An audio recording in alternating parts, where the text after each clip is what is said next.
Assalamualaikum warahmatullahi wabarakatuh. Selamat pagi anak-anak. Apa kabar hari ini? Semoga tetap semangat belajar dari rumah ya. Di video sebelumnya kita telah mempelajari tentang menentukan unsur-unsur berita dan meringkas serta menyimpulkan isi berita. Nah, pada video kali ini kita akan lanjutkan materi tentang menemukan struktur dan kaidah kebahasaan berita. Ikuti videonya sampai selesai ya, sehingga saat penugasannya nanti bisa menjawab dengan baik dan benar. Baiklah, kita akan bahas materi yang pertama, yaitu struktur berita. Secara umum, struktur berita dibagi atas 3 bagian, yaitu 1. Kepala berita atau lead, 2. Tubuh berita atau body, 3. Ekor berita atau tail. Oke, kita bahas satu-satu struktur beritanya ya. Yang pertama, kepala berita atau lead. Lead ditulis pada paragraf pertama sebuah berita. Lead merupakan saripati berita sehingga menjadi unsur penting pada sebuah berita. Sehingga lead melukiskan seluruh berita secara singkat. Lead berita setidaknya mengandung jawaban atas pertanyaan apa, siapa, kapan, dan di mana. Lead yang baik sudah direncanakan terlebih dahulu dengan hati-hati ya, agar dapat menarik perhatian pembaca. Usahakan kalimat-kalimat pada lead berita singkat dan mengena pada sasaran ya. Lead yang baik memudahkan pembaca memahami maksud berita. Kita lanjut ke tubuh berita atau body. Tubuh berita berfungsi memaparkan peristiwa secara jelas dan merupakan penjelasan lead secara lengkap. Tubuh berita mengandung jawaban atas pertanyaan mengapa dan bagaimana. Struktur yang terakhir yaitu ekor berita atau tail. Ekor berita berisi informasi yang kurang penting. Bagian ini berada setelah kepala dan tubuh berita. Bagian ini tidak memiliki kaitan langsung dengan judul berita. Itulah penjelasan mengenai struktur teks berita. Nah, sekarang mari kita lihat contoh struktur pada teks berita.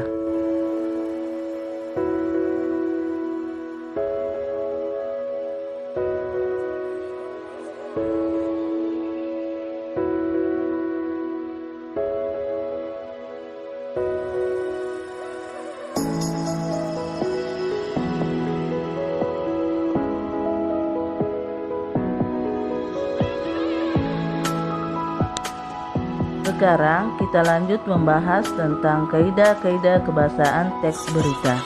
Kaidah kebahasaan dalam teks berita sebagai berikut. Yang pertama, penggunaan bahasa baku. Penggunaan bahasa baku yang bersifat standar lebih mudah dipahami oleh umum. Bahasa-bahasa yang bersifat populer atau kedaerahan akan dihindari dalam media nasional. Yang kedua, penggunaan kalimat langsung. Kalimat langsung ditandai dengan tanda petik ganda dan disertai dengan keterangan penyampaiannya. Penggunaan kalimat langsung terkait dengan pengutipan pernyataan-pernyataan dari narasumber berita. Adapun contohnya sebagai berikut.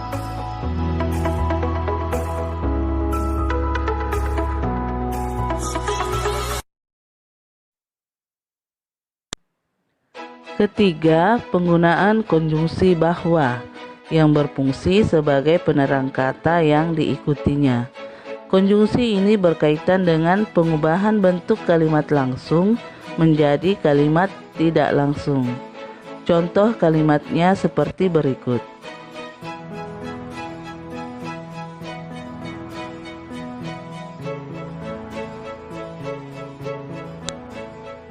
Yang keempat, penggunaan konjungsi temporal seperti kemudian, sejak, setelah, awalnya, dan akhirnya.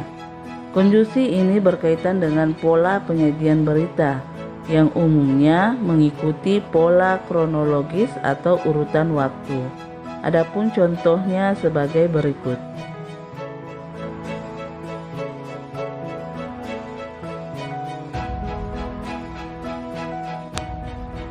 Kelima, penggunaan kata kerja mental atau kata kerja yang terkait dengan kegiatan dari hasil pemikiran.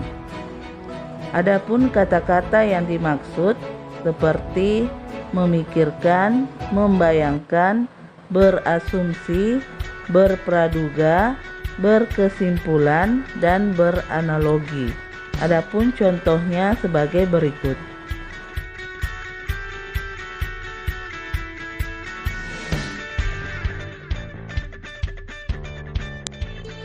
Kaidah kebahasaan yang terakhir adalah penggunaan fungsi keterangan waktu dan tempat sebagai konsekuensi dari perlunya perlengkapan suatu berita yang mencakup unsur kapan dan di mana. Adapun contohnya sebagai berikut.